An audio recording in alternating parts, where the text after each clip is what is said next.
में ऐसा बर्फीला तूफान कभी नहीं आया था। पक्षियों के पुराने लकड़ी के घोंसले कंपी छुड़ाने वाली ठंड में तिनका तिनका होकर बिखरने लगे थे।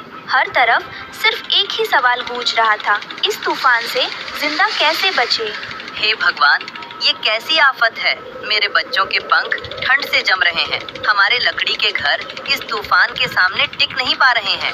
अगर हमें जल्द ही कोई पक्का ठिकाना नहीं मिला तो सुंदरवन का कोई भी पक्षी अगली सुबह नहीं देख पाएगा। रानो, तूफान बढ़ता ही जा रहा है। हमारा पुराना घोंसला भी अब सुरक्षित नहीं है। हमें जल्द ही कोई नया और मजबूत आशियाना ढूंढना होगा, वरना हमारे अंडे ठंड से खराब हो सकते हैं। टुन्नू जी, जब तूफान लकड़ी और पत्तों को तोड़ रहा हो तो हमें ऐसी चीज ढूंढनी होगी जो तूफान को ही मात दे सके। वो देखो, कालू कौवा नदी के किनारे क्या कर रहा है। चालाक कालू कौवे ने तूफान को अपने फायदे के लिए इस्तेमाल करने का एक शातिर मंसूबा बनाया था। वो कहीं से इंसानों की छोड़ी हुई बर्फ काटने वाली आरी ढूंढ लाया था। वो नदी की जमी हुई बर्फ से एक आलीशान बर्फ का घर, एक शीश महल खड़ा कर रहा था। उसकी दीवारें बर्फ के मोटे मोटे ब्लॉकों से बनी थी, जो बाहर से एकदम सुरक्षित और पक्की दिख रही थी। काव काव, आओ आओ सुंदरवन के बेघर पक्षियों, अपनी किस्मत को कोसना बंद करो और कालू कौवे के इस चमत्कारी बर्फ के शीश महल को देखो। ये वो पक्का किला है जिसे ना तो हवा हिला सकती है, ना ही बर्फानी तूफान। इसके अंदर बैठो और राजा की तरह जरा सी भी ठंड महसूस किए बिना सो जाओ। कालू भाई, क्या तुम सच में हमें इस शानदार महल में रहने की जगह दोगे? हमारे बच्चों की जान बचाओगे? अरे कबूतर भाई, कालू कौवा इतना बेवकूफ नहीं है। ये महल बनाने में मेरा पसीना और दिमाग लगा है। इसकी सुरक्षा पाने के लिए तुम्हें कीमत चुकानी होगी। मेरी शर्त बहुत आसान है। हर पक्षी को इस शीश महल के एक कोने के बदले अपने जीवन भर का जमा किया हुआ सारा अनाज मुझे गिरवी रखना होगा। कालू, ये तो लूट है। तू हमारे अकाल और मजबूरी का फायदा उठा रहा है। काव काव, टुन्नू, अगर तुझे शर्त मंजूर नहीं तो जा किसी और तूफान में अपने बच्चों को जमते हुए देख। मेरे शीश महल में सिर्फ उनके लिए जगह है जो कीमत चुका सकते हैं। बोलो, किसे किसे अपनी जान प्यारी है और किसे किसे अनाज? ठंड इतनी भयंकर थी कि पक्षी मजबूर थे। एक एक करके उन्होंने अपने खून पसीने की कमाई, अपना सारा अनाज कालू कौवे के कदमों में रख दिया और अपने बच्चों के साथ उस बर्फ के घर के अंदर समाने लगे। रानो और टुन्नू ये सब देख रहे थे। रानो माँ बनने वाली थी और उसके पास कालू कौवे को देने के लिए अनाज का एक दाना भी नहीं था। वो मजबूर होकर टुन्नू के साथ पहाड़ी की तरफ चली गई। टुन्नू रो रहा था, पर रानो की नजरें कालू कौवे के शीश महल की बनावट पर टिकी हुई थी। उसने कुछ ऐसा देखा जो किसी और ने नहीं देखा था। रानो, मैंने अपना अनाज भी नहीं बचाया। हम अब इस पहाड़ी पर भूखे मरेंगे और हमारे बच्चे इस ठंड में। टुन्नू जी, रोने से कुछ नहीं होगा।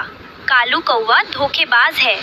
वो देखो, उसने अपना बर्फ का शीश महल बनाया है, लेकिन जब सूरज निकलेगा तब बर्फ घर का क्या होगा? पर रानो, वो घर तो बर्फ के ब्लॉकों से बना है, बहुत मजबूत है। तूफान उसे कुछ नहीं कर पाया। हाँ, तूफान कुछ नहीं कर पाया, पर अब दोपहर हो रही है और हल्की धूप खिलने वाली है। टुन्नू जी, जैसे ही धूप बर्फ पर पड़ेगी, बर्फ पिघलेगी। जब बर्फ पिघलती है तो वो भारी हो जाती है और फिसलने लगती है और वो शीश महल एक ताश के पत्तों की तरह ढह जाएगा। टुन्नू जी, हमें सब पक्षियों को सचेत करना होगा। रानो और टुन्नू पूरी ताकत से उड़कर कालू कौवे के बर्फ के घर के पास पहुंचे और पक्षियों को चिल्ला चिल्ला कर सचेत करने लगे। सब बाहर निकल आओ, ये बर्फ का घर एक धोखा है।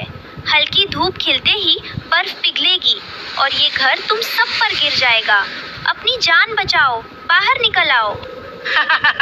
देखा गोरी, रानो को मुझसे जलन हो रही है।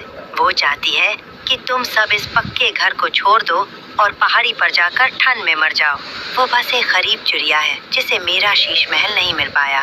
रानो, कालू भाई ने हमारी जान बचाई है। ये घर बहुत मजबूत है। तू बस अपनी ईर्ष्या के कारण झूठ बोल रही है। भाग जा यहाँ से। तुम सब गलती कर रहे हो।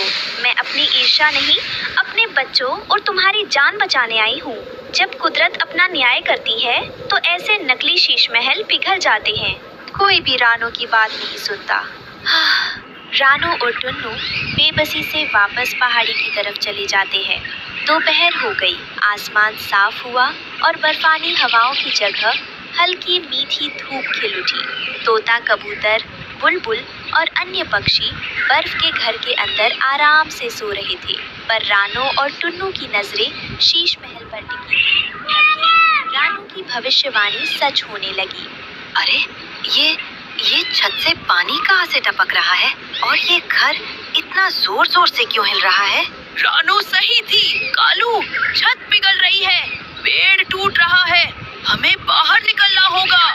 धूप की गर्मी ने बर्फ को पिघला दिया, जिससे वो भारी हो गई और फिसलने लगी और एक भयंकर धमाके के साथ पूरा शीश महल ढह गया। कालू कौवे का नकली शीश महल एक ही पल में बर्फ के मलबे का ढेर बन गया। कालू और सुंदरवन के सभी पक्षी मलबे में दबे हुए थे। तूफान खत्म नहीं हुआ था, वे ठंड और मलबे में दबकर थे। कालू, कबूतर भाई, तोता भाई, हिम्मत मत हारो, हम आ गए। रानो और टुन्नू ने पहाड़ी पर इंसानों की छोड़ी हुई बर्फ काटने वाली आरी का इस्तेमाल नहीं किया था। उन्होंने अपनी मेहनत से पत्थरों, सूखी घास और गीली मिट्टी का एक मजबूत और वाटरप्रूफ इग्लू तैयार किया था। उन्होंने उस मलबे से कालू, कबूतर और पूरे जंगल को एक एक करके निकाला और अपने इग्लू के अंदर सुरक्षित ले गए। पत्थरों के उस इग्लू के अंदर सब पक्षी कालू कौवे सहित ठंड से कांप रहे थे, पर सुरक्षित थे। कालू कौवा अपमान और हार के कारण अपना मुंह छिपा रहा था। रानो अपनी माँ की ममता से भरे घर के एक कोने में मुस्कुरा रही थी। रानो, टुन्नू भाई, हमें माफ कर दो। हमने तुम्हारी बुद्धिमानी और मेहनत का मजाक उड़ाया, पर तुमने तूफान में हमारी जान बचाई। तुम्हारा पत्थरों का घर तूफान को ही मात दे गया। रानो बहन, तुमने साबित कर दिया कि लालच और घमंड का कोई शीश महल तूफान में टिक नहीं सकता। मेरी चालाकी ने मुझे भी बर्बाद कर दिया। तू एक माँ है, तूने मुझे भी नया जीवन दान दिया है। हमेशा याद रखना मेरे बच्चों, बदलती मुसीबतों के अनुसार जो अपनी मेहनत और तौर तरीके बदल लेता है वही असली विजेता बनता है। जब मुसीबतें बड़ी हों तो नकली शीश महलों की जगह जमीन से जुड़कर मेहनत करना ही हमें तूफान से जिंदा रख सकता है। सुंदरवन में बर्फीला तूफान गुजर चुका था, पर अपने पीछे एक नई और खौफनाक सफेद आफत छोड़ गया था, बल्कि पक्षियों के लिए छिपने की हर जगह खत्म कर दी थी। और उसी सफेद आसमान पर मंडरा रहा था साक्षात मृत्यु का प्रतीक, भुल्ला चील। आज का मौसम कितना सुहाना है। पूरी दुनिया सफेद है और उस सफेद चादर पर छोटे छोटे रंग बिरंगे शिकारियों का छिपना नामुमकिन हो गया है। वो देखो, मिट्ठू तोता और उसकी पत्नी ठंड से कांप रहे हैं। आज की दावत शानदार होगी। पक्षी ऊंचे पेड़ों पर भुल्ला चील की नजर में आसानी से आ रहे थे, पर रानो चिड़िया माँ बनने वाली थी। वो जानती थी कि ऊंचे पेड़ अब सुरक्षित नहीं है। उसने अपनी ममता और बुद्धिमानी से जमीन पर जमी बर्फ के अंदर ही एक सुरंग जैसी अदृश्य बर्फ की गुफा खोद ली थी, जिसके ऊपर बर्फ और पत्तों का ऐसा आवरण था कि बाहर से वो सिर्फ सफेद बर्फ दिखती थी। रानो के बच्चे, तूफान बाहर मंडरा रहा है, पर माँ की ममता ने तुम्हें तूफान के अंदर ही एक सुरक्षित किला बना दिया है। बर्फ हमारी दुश्मन नहीं, हमारी रक्षक है। ये बर्फ बाहर की ठंड को रोकेगी और शिकारियों को हमारी गुफा कभी नजर नहीं आएगी। कालू कौवा अभी भी अपनी शातिर चालाकी से बाज नहीं आया था। वो काले रंग का होने के कारण सफेद बर्फ पर सबसे पहले भुल्ला चील की नजर में आने वाला था। उसने भुल्ला बाज को खुश करने के लिए एक नई साजिश रची थी। भुल्ला भाई, मुझे मत मारो। मैं आपके लिए एक खास तोहफा लाया हूँ। मैंने बर्फ के इग्लू बना रखे हैं, जिसमें आप पक्षियों को रेंट पर रख सकते हैं। रेंट के बदले वे अनाज देंगे जो मैं आपको दूंगा। इस बर्फ की सफेद दुनिया में मेरा काला रंग भुल्ला बाज को और साफ दिखेगा। तेरी साजिशों का कोई अंत नहीं है। तू ही आज रात की पहली दावत होगा कालू। कालू कौवा काले रंग का होने के कारण सफेद बर्फ पर सबसे पहले भुल्ला चील की नजर में आ गया। भुल्लाबाज ने कालू को दबोचने के लिए नीचे झपट्टा मारा। कालू बेतहाशा भागने लगा, पर भुल्ला चील के नुकीले पंजे उसके करीब पहुंच चुके थे। कालू बर्फ में फिसल रहा था। भुल्लाबाज उसके बिल्कुल पीछे था। मौत का साया उसके ऊपर था। तभी कालू के कदमों के पास बर्फ के अंदर से एक छोटा गुप्त दरवाजा अचानक खुल गया। कालू भागो, जल्दी से इस दरवाजे के अंदर कूद जाओ, जल्दी। काओ काओ रानो, तू कहाँ है? ये दरवाजा, ये तो साक्षात भगवान है। कालू कौवा जैसे ही उस गुप्त दरवाजे के पास पहुंचा, रानो ने कालू को जमीन के नीचे खींच लिया और दरवाजा खट से बंद कर लिया। भुल्ला चील ने कालू कौवे पर जोरदार वार किया, पर उसके नुकीले पंजे सिर्फ सफेद बर्फ पर टकराकर रह गए। जब उसने नजदीक से देखा तो उसे कालू कौवा कहीं नजर नहीं आया। जमीन पर सिर्फ सफेद बर्फ और उसकी पैनी नजरों के सामने भुल्ला चील को कुछ भी नजर नहीं आ रहा था। अरे ये क्या हुआ? अभी अभी काला कौवा यहाँ था, पर अब यहाँ सिर्फ बर्फ है। क्या बर्फ ने उसे जिंदा निगल लिया? मेरी पैनी नजरें भी कच्चा खा गईं। भुल्ला चील अपनी पैनी नजरों के बावजूद रानो के अदृश्य किले को नहीं देख पाया और झुंझलाकर आसमान में वापस लौट गया। रानो की बर्फ की गुफा के अंदर कालू कौवा ठंड और अपमान से अपना मुंह छिपा रहा था, पर सुरक्षित था।